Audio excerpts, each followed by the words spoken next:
Welcome back. We're going to convert this pile of parts into a functioning parking brake. To keep it short and sweet, we're just going to focus on all of the components that attach to the dust shield here. For details on the bell crank, you can check out my other video. If we count our shoe and lever subassembly as one part, then we have a total of 20 parts here. A couple of quick notes. This is pointing toward the front of the vehicle. And if you did decide that you want to change this retaining bolt and this spring guide, you certainly can.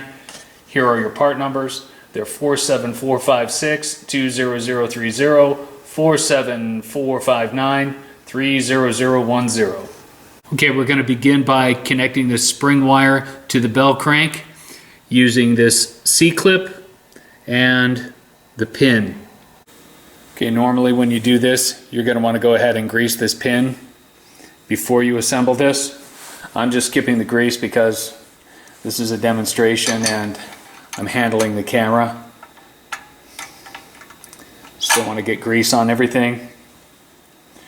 According to the diagram, you push the pin up from the bottom and then put the C-clip on.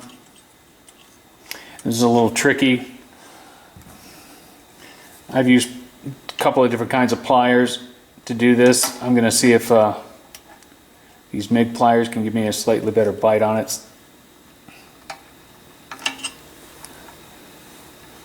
Okay, that went pretty well. Next is the shoe and lever assembly. Using the crooked pin, one spring, one seat, and one hat. Quick side note, if you're using an existing subassembly, go ahead and check it for play. If it has play in it, then you should go ahead and at least change this C-clip and get the proper shim. There are 3 shims available from Toyota in 3 different thicknesses, 0.3, 0.6, and 0.9. If you're using brand new parts like we are today, then you're going to need the 0.6. And the part number for the clip is 90213070018. A dab of grease, the shim, and you know you've got the right shim when the C-clip goes on nice and snug.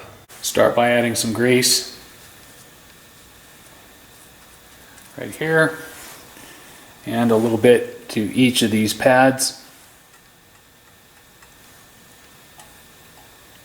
There are a few ways to go about this, but simply put, you're going to push this spring back a little bit and you're going to clip this wire into the arm, and then you're going to push the crooked pin through the back to where it comes out by this slot. You're going to add a spring seat that hooks into this little hole, and then you're going to take the spring and a hat and you're going to fasten it in place. It's a little awkward, but here we go. And a quick tip, when you bring your pin through, you're going to want the curve oriented in that direction like this. I like to attach the shoe with the pin and the springs first and then the spring wire here second, but you can do it in whatever order works for you. I'm going to bring my spring pin through here. And again, I've got it oriented in the proper direction. Hold it in place. And then I get my spring seat.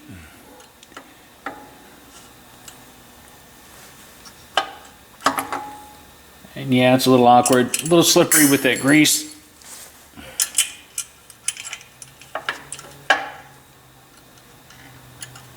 Plus I'm trying to keep my thumb out of the way so you can kind of see what I'm doing.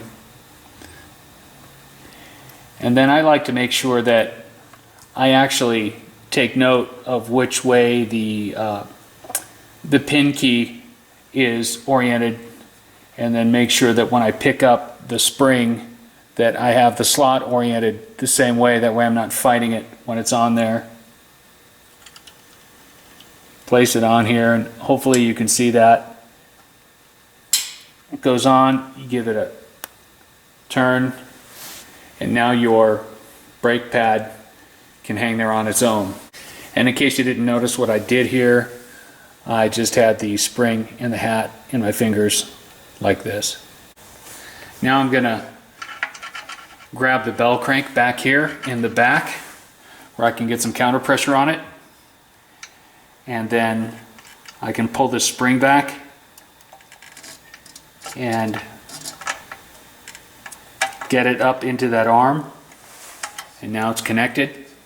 Next is the strut and the spring. Okay, we're just going to go ahead and put the spring on the strut, and you're going to notice that this tooth is a little longer than this one, and it goes in with the longer tooth in this orientation. And I just like to set it there and let it hang out for a second. Next is our 12068 spring. Okay, you'll find there's a connection point just like this one on the back side of the shoe. So you're just going to get in there and hook up to it. You can actually get this spring installed after you have the shoes in. This way just makes it a little easier.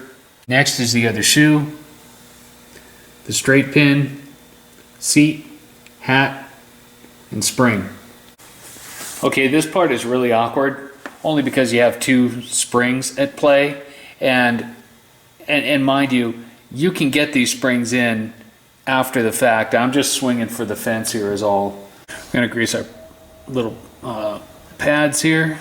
Remember, you have the little place to hook your spring, and so I'm just going to go ahead and hook the spring up in here.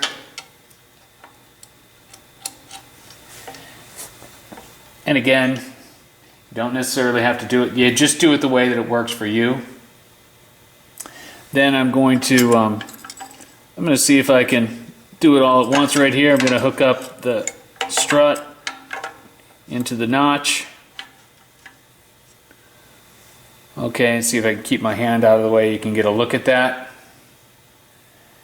Now the next thing I need to do is get my straight pin through the back. I can find my way. And this is kind of the vital three-handed operation right here. And we get our seat, goes on here. Can we pick up our spring and the hat? Again, paying attention to the orientation of that little key slot. It can save a little bit of trouble. I'm actually in kind of an awkward position because I'm trying to stay out of the way of the camera.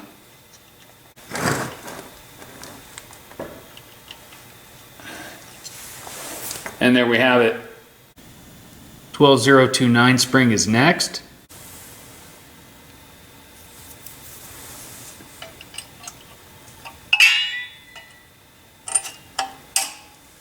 In case that was a little hard to see, I'll just move in and give you a close-up of where the spring connects. Alright, we're down to 3 more parts. Here are the next 2. It's A6001 and Dy008. So the slightly heavier gauge spring goes toward the front of the vehicle, and the slightly lighter gauge spring goes toward the rear. Even if they're not color-coded, you can tell one is slightly heavier gauge. This is the toughest spring, in my opinion, and I've kind of learned a little trick. If I grab it with the pliers on the open side, it doesn't seem to fight me quite as much. We'll see what it does to me here. So we're going to hook it in this little hole right here, and then let's see if I can get it on. And again, I'm doing it from a kind of an awkward position. I'm just trying to, just so you can see, so I don't block the camera. We'll see if I can get it on here. I want to make sure everything's nice and snug and not going to fly apart.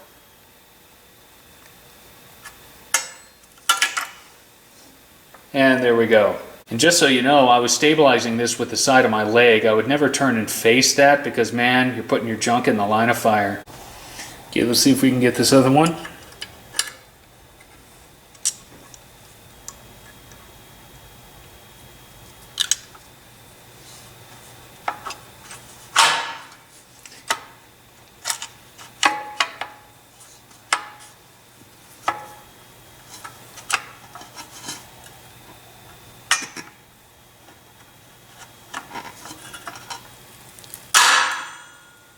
There we go. We're down to our final part, the adjuster.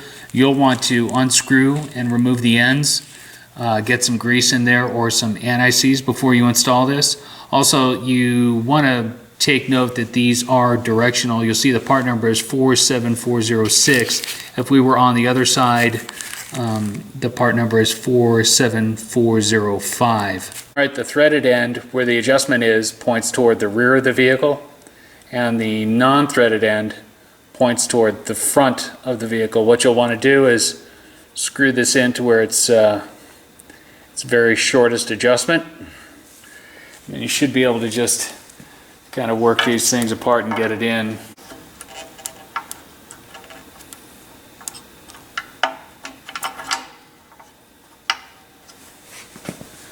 Okay, and there you have it. When you're done, you might want to just make sure that your spring right behind the adjuster is still attached on both ends. Sometimes you can knock that loose, and that's an important spring. These teeth actually ride against that spring and offer the resistance that keeps it from falling out of adjustment so easily. So there you have it, the e-brake assembly for your 80 series Land Cruiser, and the only thing left to do is check out that smooth action. Stay tuned, these modified bearing hub assemblies and RCV axles are up next. Thank you to Wits End, thank you to OTRAM, and thank you for watching.